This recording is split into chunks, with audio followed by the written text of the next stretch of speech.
we're going to go ahead and get started and adjourn and commence the Budget and Finance meeting.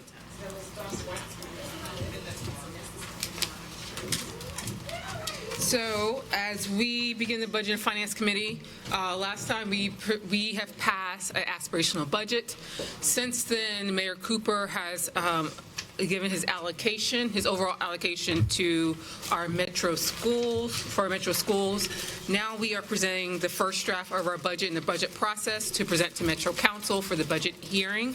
I'd like to thank Mayor Cooper for his historic investment of $100 million of new dollars, and I really appreciate his ability to do that, which is very historic and the most we've ever seen in my tenure as Budget and Finance Chair and my tenure on the board. So we are very grateful for the Cooper administration for that, for the ability to put new funds into our system, into our district, and we will go on. So due to time, I will turn over to Dr. Battle to present the 23-24 fiscal year budget.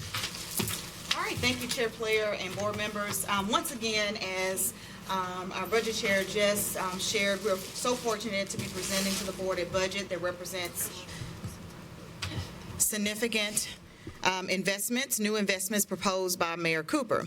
This historic $100 million investment will allow us to fully fund our continuity of operations budget, which includes step increases for all eligible employees, as well as inflationary increases and additions to ensure we can maintain our current level of service. We have also received a significant investment aligned to the board's priorities and part of our aspirational budget that I wanted to highlight. So first, the principal and administrative leadership is important to make sure we are adhering to high standards and promoting a great culture and climate where students and staff can thrive. The administrative pay plan looked at comparable districts across the area so that we can be competitive in retaining and recruiting great leaders. The pay plan not only increases wages this year, but also extends the scale from 8 steps to 15 so that principals will enjoy further increases in the years to come through steps as well as COLA adjustments. Universal free lunch is something we have heard time and time again from community members and school leaders that they want to see at Metro schools. Providing no-cost meals to our students removes red tape and having parents disclose finances to apply for meal benefits. This reduces the stigma of students, This reduces the stigma of students feeling underprivileged by participating, and by removing the stigma, this helps us deliver meals to food-insecure students, as well as promote nutritious food to all students, regardless of their financial means. Another area I'm extremely proud to support is our Classroom Associates investment proposed at $10.8 million that will allow us to lead the nation in developing an effective way of covering teachers during their absences by someone who is embedded in the school's climate and culture, knows the students they'll be supporting, receives the same training and participates in the same drills as other support staff, and is eligible for health care and retirement benefits.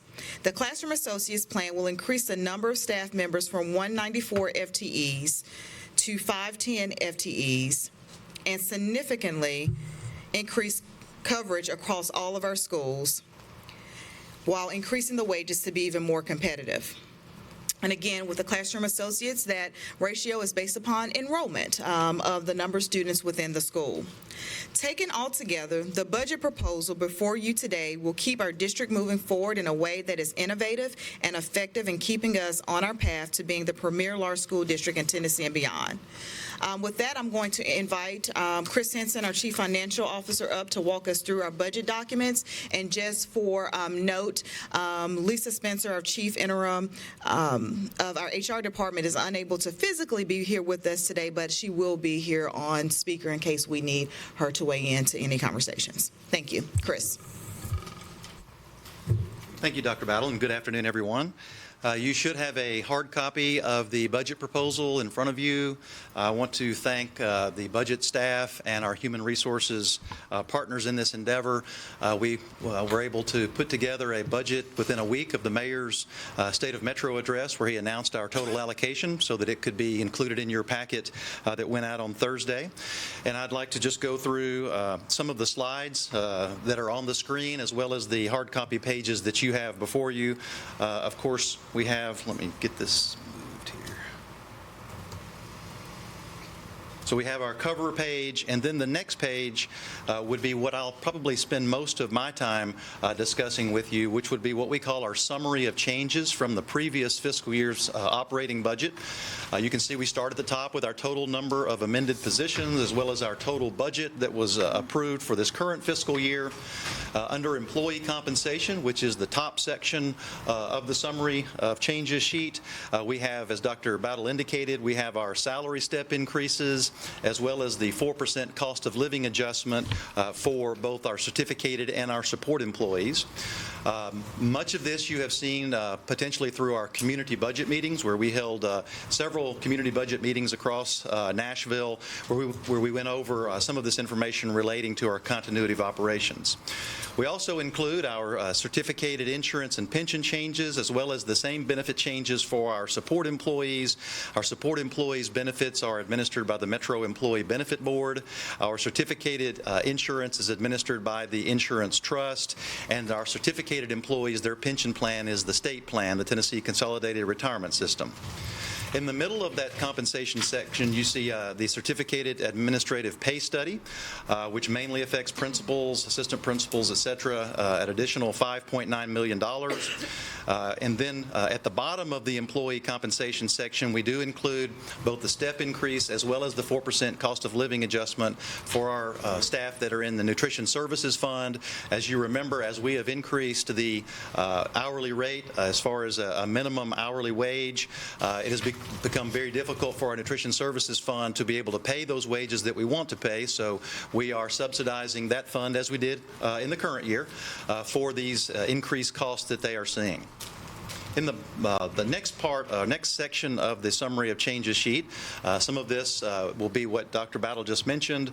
We have the additional 314 classroom associates at $10.8 million. Some of this other that you see would be included in our continuity of operations. As we've previously discussed, there are 3 state grants that will now be included and folded into the state's new funding formula called TISA. That would be our school safety grant, our Family Resource Centers grant, and as well as our Coordinated School Health grant. And so for us to be able to continue to provide those services, since the revenue will be coming into our operating budget from the TISA funding formula, if we want to be able to continue these, then we need to add the expenses to our operating budget. We also have some charges that come to us from Metro government, such as the IT charges, radio transmission. We do have a reduction in our building and contents insurance, as well as the property tax refund through the MDHA transfer. We continue to have our charter transfer increase of $22 million, knowing that there will be a change in the way that the per pupil amounts are calculated. Every charter school will now have a separate and distinct per pupil amount based upon the TISA weighted student funding formula, as well as the additional local revenue that we will see in our operating budget. We are still working with the Tennessee Department of Education on exactly how that calculation would be made. We do include here our nutrition services transfer for that universal free lunch that Dr. Battle just mentioned at $8 million. As previously discussed, we have an increase to our reimbursable projects. These would be basically where schools and other entities reimburse the district for district purchases. So we also will have an increase to our revenue side by the same amount that you're seeing on the expense side. And then we have our inflationary increases and other required expenses that we have every year. A number of these are related to sunsetting grants. The vast majority of this would go toward utility increases, fuel increases, and then just regular contracted service increases that we're seeing across all aspects. If you get down to the bottom of the summary sheet, you can see the additional investment of $99,970,300, which represents a 9% increase over the current year budget. We are increasing number of FTEs or positions by 355.6 to get to a new total of 9,200.8 in our operating budget. Remember, this is just our operating budget, so it would not include any other positions that might be in nutrition services or in a federal programs and grant fund. If you go to the next page, we always try to show on document number 2 our proposed position changes. Again, the vast majority of these are the new classroom associates, 314 positions. You also have a number of positions where either the grant is now included with the TISA allocation, as I previously mentioned, or we have FTEs or positions that are moving from another funding source, Title III, Vanderbilt grant, as well as the EIR grant, as well as we are able to move some, at this year, we are able to move some of our ESSER expenses over into the operating budget that we know we're going to continue into the future. You can see at the bottom, this totals the 355.6 that I mentioned on document number 1, that summary of changes sheet. Document number 3 shows our 10-month support employee work calendars. You can see from one year to the next, we do include the classroom associates in the next to bottom box. We'll have the same work calendar as our educational assistants, and you can see that there's the two groups there that will actually see an increase in number of paid days from 201 to 202 based upon the fact that leap year is next year and it falls on a weekday. And as HR calculates the number of work days and paid days, of course, federal law requires us to pay based upon total number of days and hours worked for our non-exempt employees, so this would not be anyone that would be considered salaried, but I did want to point that out. We also have, beginning on document number 4, a series of separate schedules that just break down information that's included in our line item budget in document number 9. The first one would be our 4 early learning centers, which appear in account number 2328. This provides the detail for that account, and you can see on the far right column the total number of FTEs and total dollars that you would find in the line item budget in account number 2328. The same for the next document. Document number 5 shows our 2 alternative learning centers. This would be account number 2600. Again, the totals, FTE and dollars, would be reflected in account number 2600. The next one, document number 6, would be our non-traditional schools. This would be account number 2650. Again, just providing additional detail for that particular account in the operating budget. You can see the totals there on the far right column. And then the final supplemental document that you have, document number 7, would be our 3 special education centers. This would be account number 2810 that's included in our line item budget, and you can see the breakdown there. Document number 8 shows our charter schools fund. We do have a new school this year, the Classical West, which is on line number 4. So we are now up to 27 district-run charter schools. And again, once the new calculation, once we know what that is, we will be applying that to the projected enrollment for each school. And of course, we pay charters 10 times a year based upon their actual enrollment. And so these would be the projected number of students for next year to get to the increase of approximately $22 million that you see on the summary sheet on document number 1. We also include on this page schools that are in separate school districts, state-run school districts, whether they be the Public Charter School Commission or the Achievement School District. We do not transfer funds to these schools like we do the 27 district-run charter schools, where we actually transfer that money out to them and it shows up as an expenditure on our budget. This is handled much the same way as far as the calculation goes, but the mechanics are different in the fact that the funding for these schools is taken off the top of our state TISA funding and sent directly to these state-run schools, state-run the Public Charter Commission and the Achievement School District. We did have one school, as you know, move from the Achievement School District to the Public Charter School Commission. That would be Neely's Bend College Prep. And so we have moved it from the below section to the Public Charter School Commission section. Again, this would represent the deduction that the Tennessee Department of Education will make to our state TISA funding that we have to take into consideration when we look at any TISA funding estimate. Typically what they will send us will be the gross amount, and then we will need to do this calculation of reducing it to determine what our best estimate is of what we're actually going to receive as a net amount of state funding. Beginning on the next page, document number 9, this would be our 24-page line item budget document. You can see at the bottom of each page, it's got the page number, 1 of 24, et cetera. Not going to go into a lot of detail with this document. Everything that's included on the summary sheet is included on this document, but of course in much more detail. We'll go down to the very bottom of this document, which shows all of the grand totals. Quicker.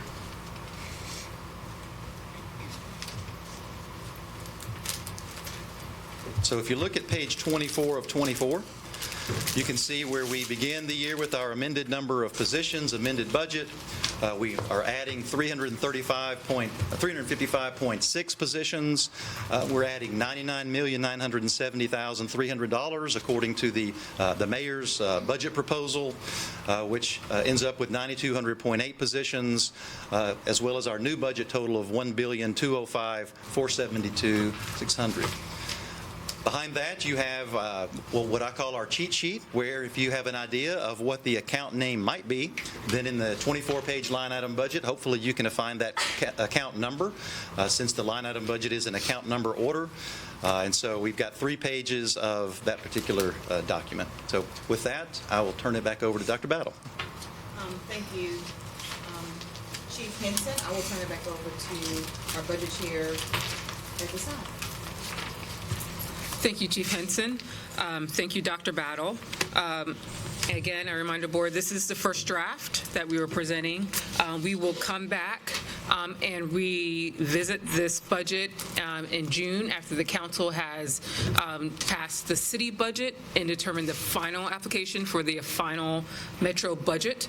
And after they pass the budget, we will come back and make any changes according to that, and then we'll pass a budget at the end of by June 30th for the new fiscal year beginning July 1. So I just want to remind or revisit how the process goes for budgeting for my members, for my colleagues, and for the public. Any questions? Ms. Masters? Ms. Abigail? Thank you. I'm really pleased to see that we are continuing to fill out our 3-year promise to make sure that we are appropriately compensating the people that work for us. Do we know what the average increase is going to be for our admins? 1 second, as I mentioned, our interim chief of HR is on speaker up here. Lisa, I'm not sure if you heard the specific question. The question was, on average, what is the increase for pay for the admin study? It's about 11.7%. Continuing to fill out our 3-year promise to make sure that we are appropriately. Have we been able to work that out into dollar figures? Do you have that in dollar figures, Lisa? Yes, ma'am. HR is on speaker up here. Lisa, I'm not sure if you've heard. If you could share with us what the average increase is in dollars, that'd be great. What is the increase? She's also watching the live stream, so if you hear me talking twice, it's because of that. I am getting both versions here. Bear with me 1 second. I want to be sure I give you the exact right number.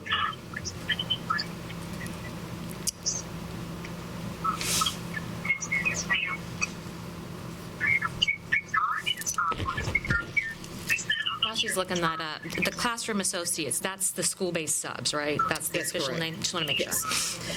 Currently, the classroom associates are called general school assistants. So we are recommending a name change and a pay grade change for that role, including additional 314 FTEs.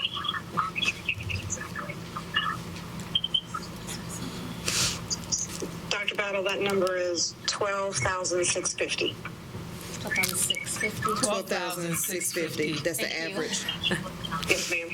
It's the average increase. Okay. And that is across all positions that are included, mostly school-based positions, starting with assistant principals. Yes. 80% of that, 80% of the people in that group are either assistant principals or principals. Thank you. Thank you. So if we're looking at our classroom associates, how many of that 314 are already hired that were in place this year? Do we know? Lisa, you can correct me if I'm wrong. Of the current FTEs we have for the general school assistants, we currently have on staff 187 of 196 that's budgeted for this school year. So that's, Yes, ma'am. for this year, we have budgeted 196, and we have on staff right now 187. And have we already correct. started putting out feelers? That's a large jump. This was the number one question from principals when we had our convening earlier this week is, can we get going? Because we have folks who are interested that we want to get on board. Great. That's good to hear. We have folks interested.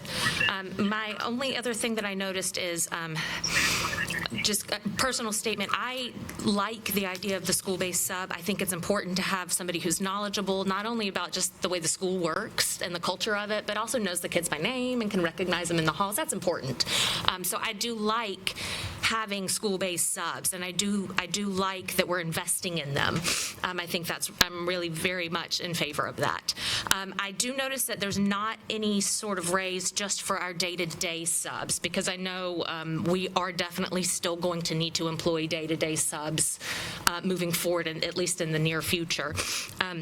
Can you explain a little bit more around your thought process around why we're not doing anything for the day-to-day subs and we're putting all of our eggs into this one basket? Absolutely, because our transition to the classroom associates is going to be our primary structure and strategy by which we get at not only, as you've mentioned, the substitute challenge that we, along with districts all across the country, have, but it does a few things. As you've mentioned, the relationships with our students, knowing our school program and being a part of the community.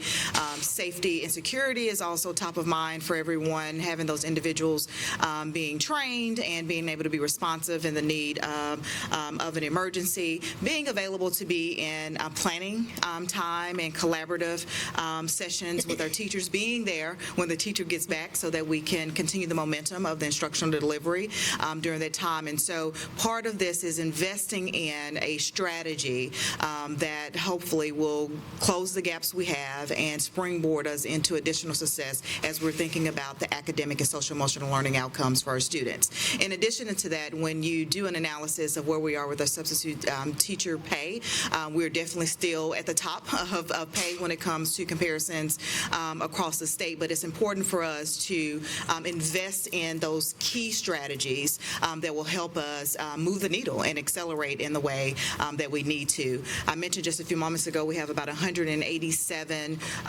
classroom associates currently in working across our schools, and that is a pretty large number when you're talking about the substitute teacher ranks, and so we're already seeing some positive outcomes and return on that investment, and so it's important for us to, you can only divide the pie so much, and so really thinking about our highest leverage strategies and our primary structures by which we want to get at this substitute teacher need.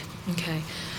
So I want to just make sure. So our current setup for subs still exists. So, like, for example, if they work from Friday to Thursday, they still get a bonus. Is that? That's correct. So our current traditional model is still in play as we've been, because we've been piloting this for a couple years now, as we're building up in kind of phases where we want to be with our classroom associates. So that traditional sub teaching model is in play. That will continue to be in play as we move into next school year. But one of the most frequent questions about the difference in the two, there's been some misconception that you can still build a flexible schedule.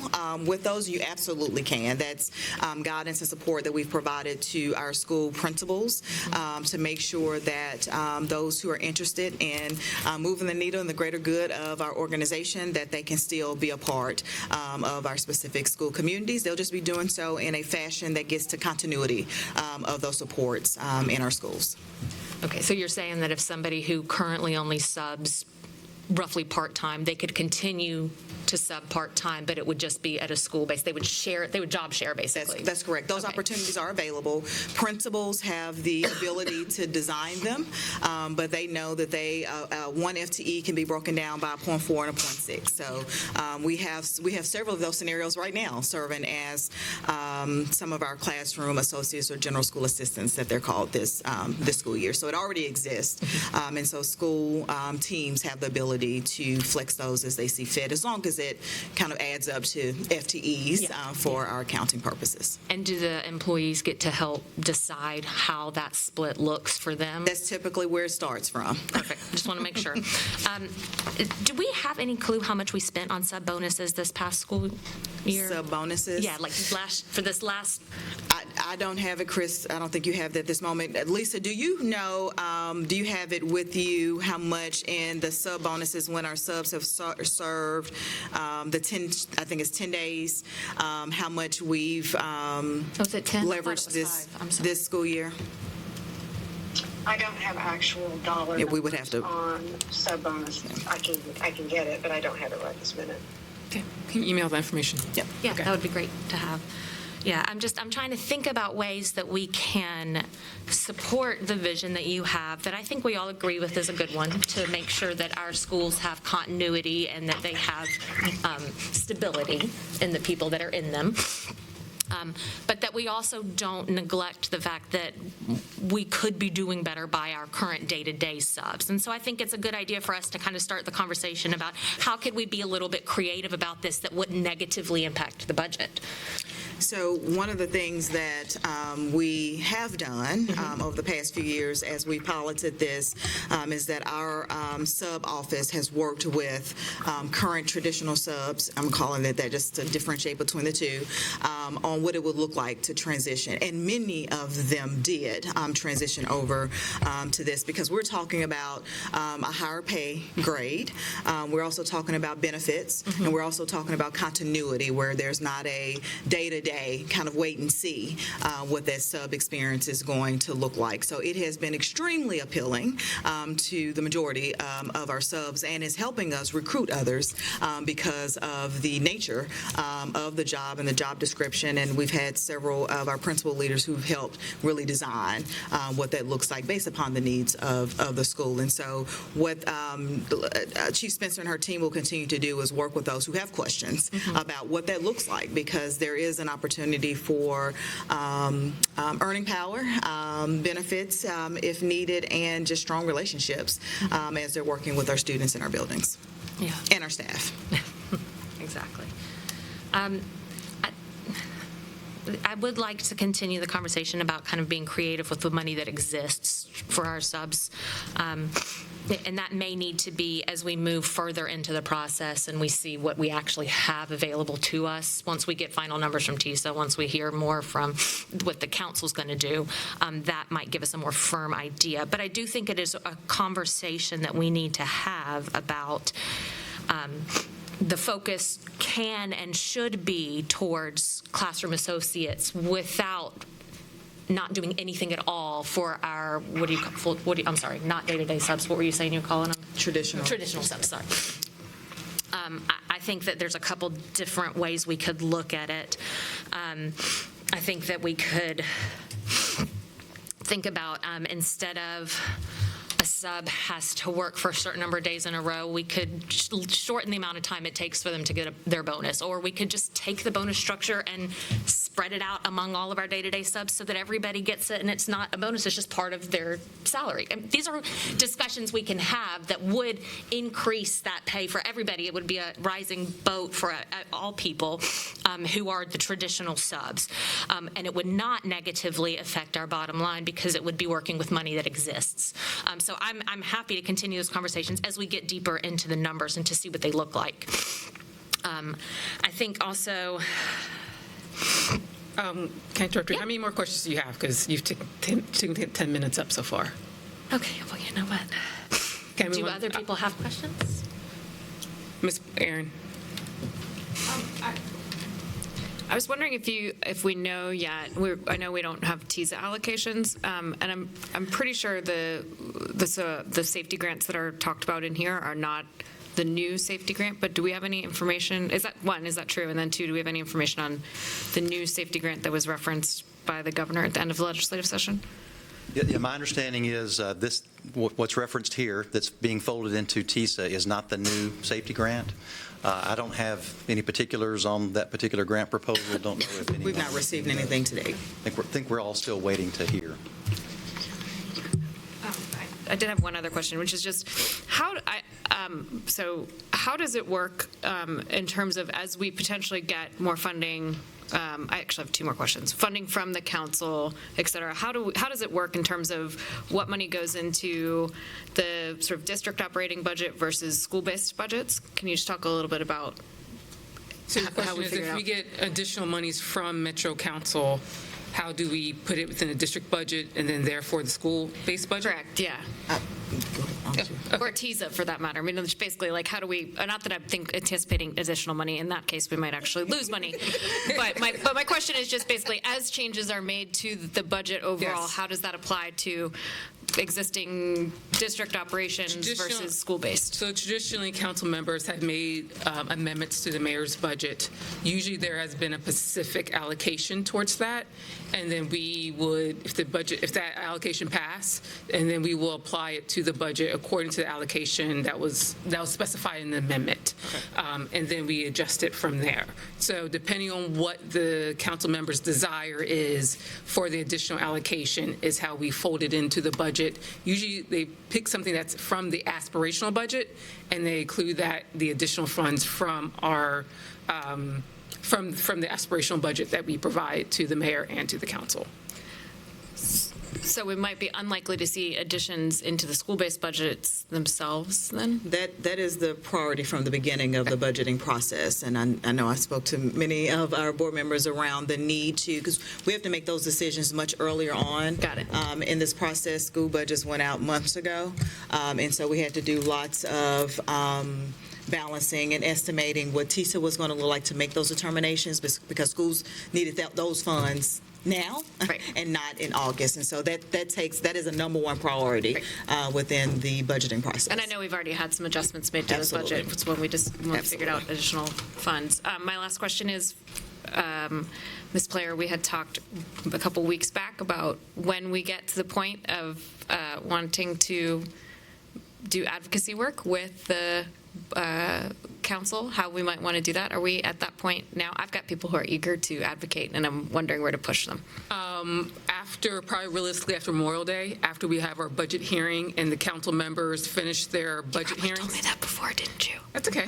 It's for the public consumption too. So the next process for the Metro Council is to have their departmental hearings. So they'll have that until now to the end of that. Once they finish their departmental hearings, then we usually begin the advocacy aspect of the budget. Once they've heard the totality of the Metro budget, then we begin advocacy with that. Great, thank you. And thank you to Dr. Bottle and team for answers to all questions related to budget from someone who is new to budgeting. So thank you.